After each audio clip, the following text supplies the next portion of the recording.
Question number 29 करवाना चाह रहा हूँ मैं आप लोगों को। अनसॉल्व वाला है। क्वेश्चन लिखने में बहुत प्रॉब्लम होती थी मुझे, इसलिए इस फॉर्मेट में कर रहा हूँ। अब जैसे आप देख रहे हैं बिल्डिंग है 1,60,000 का, आपको पता है ये क्या है, एसेट है। तो इसको हम बैलेंस शीट के एसेट साइड में डालेंगे। बैलेंस शीट का एसेट साइड में बिल्डिंग डाल दिया।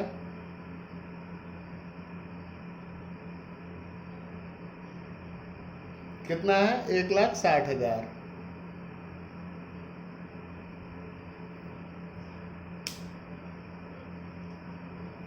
उसके बाद क्या है, वेजेस दिया हुआ है 26,000 का, है ना। तो वेजेस को ट्रेडिंग डेबिट में डाल दे रहे हैं।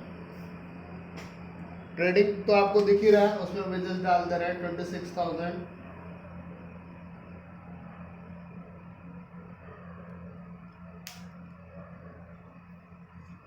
मशीन है 16,000 का, तो मशीन भी एसेट ही है। इसको डाल देते हैं कहाँ, बैलेंस शीट के एसेट साइड में। मशीन कितना है, 16,000।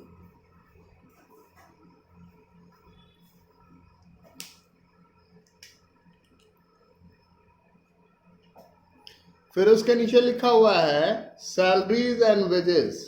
सैलरीज एंड वेजेस लिखा हुआ है 41,600 का। तो अगर ये वेजेस एंड सैलरी लिखा होता तो हम लोग इसको ट्रेडिंग में डालते हैं, लेकिन चूंकि ये सैलरीज एंड वेजेस लिखा हुआ है इसलिए इसको हम पीएनएल में डालेंगे 41,600।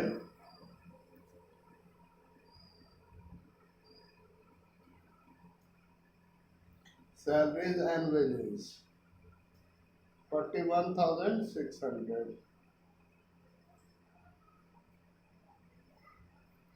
फिर उसके नीचे क्या है, डेटर। डेटर की वैल्यू गिवन है, आप लोग देख पा रहे हैं कितना, 38,700। तो उसको लिख दीजिए एसेट में।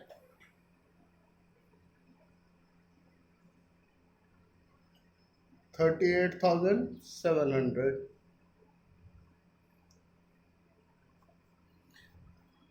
उसके बाद क्या दिया हुआ है आपको, कैपिटल दिया हुआ है 2,23,100। कैपिटल की वैल्यू लिख लेते हैं।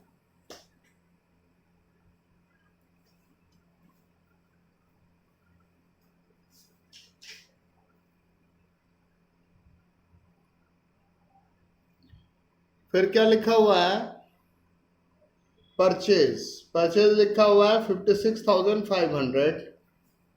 परचेज ट्रेडिंग का है 56,500।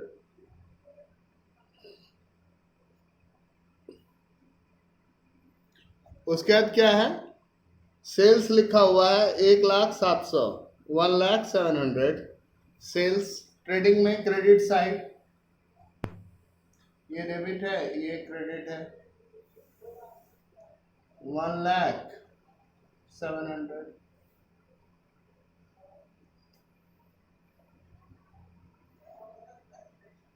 उसके बाद क्या है, क्रेडिटर दिया हुआ है 12,500। क्रेडिटर्स लायबिलिटी है।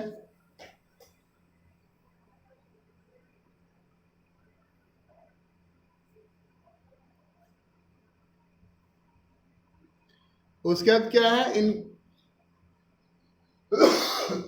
इनकम टैक्स दिया हुआ है 2,000 रुपया और ड्राइंग दिया हुआ है 500। चूंकि ये सोल प्रोप्राइटरशिप बिजनेस है तो इसलिए इनकम टैक्स जो है उसे भी ड्राइंग में ही कंसिडर करेंगे, और ये जो ड्राइंग दिया हुआ है 500 इसे भी ड्राइंग में ही कंसिडर करेंगे।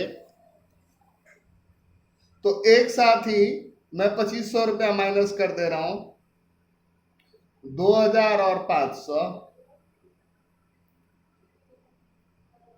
ये माइनस कर दिया तो 11 में से 5 गया तो 600, 2 में से 2 गया तो 0, और 2,20,600। फिर उसके नीचे क्या है, फिर इनपुट सीजीएसटी, एसजीएसटी और आउटपुट सीजीएसटी एसजीएसटी दे रखा है।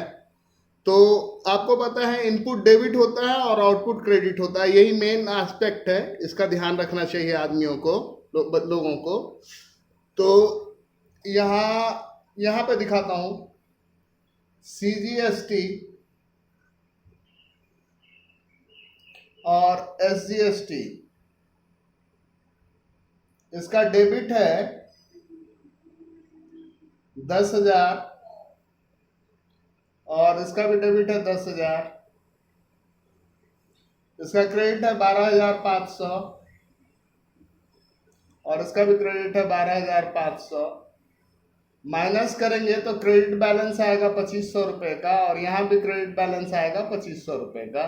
तो चूंकि क्रेडिट बैलेंस ही आया इसलिए बैलेंस शीट में लायबिलिटी में दिखा दूंगा CGST और SGST 2,500। अब एक चीज क्या है, यहाँ पे बोलता है क्लोजिंग स्टॉक गिवन है कितना, 1 लाख का, लेकिन मार्केट वैल्यू है 88,500। तो इसमें कंसेप्ट ऑफ प्रूडेंस यूज होता है। कंसेप्ट ऑफ प्रूडेंस होता है, वो कहता है कि जो वैल्यू कम होगा ना उसको लिया जाए। Don't anticipate for any profit but make provision for all possible losses. तो यहाँ जो कम है वो वाला वैल्यू लेंगे, 88,500 लेंगे,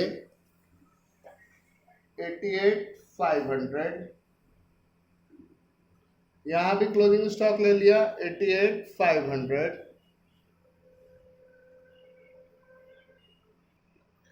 तो क्या हुआ, इन दोनों को मैंने ऐड कर दिया तो 189,200 और इसमें से इन दोनों को माइनस कर लिया तो आपका जीपी आ गया 1,06,700।